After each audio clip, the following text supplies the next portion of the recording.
Hi మామ, నేను మీ కీలర్ కోటిని. ఇప్పట్లాగా మనం సీరియస్ ర్యాంక్ అనుకున్నాం. త్వరకరా బయట రారా, వీడియోని ఎవరు పని చేసుకుంటుంది.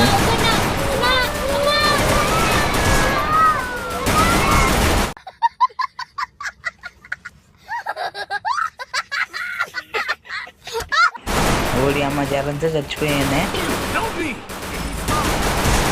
వీడియో కూడా అయ్యా. ఆడు తప్పించుకోండి గాయస్.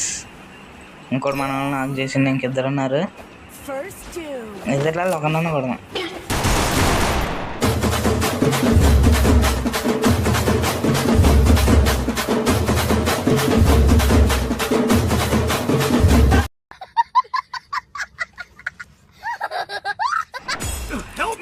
ఓకే, మన వాడికి అయితే రివైవ్ వేద్దాం ఇప్పుడు. అంతలో ఇంకో నాకు కంట పడితే వాడు కరెక్ట్గా పగలకూడదాం.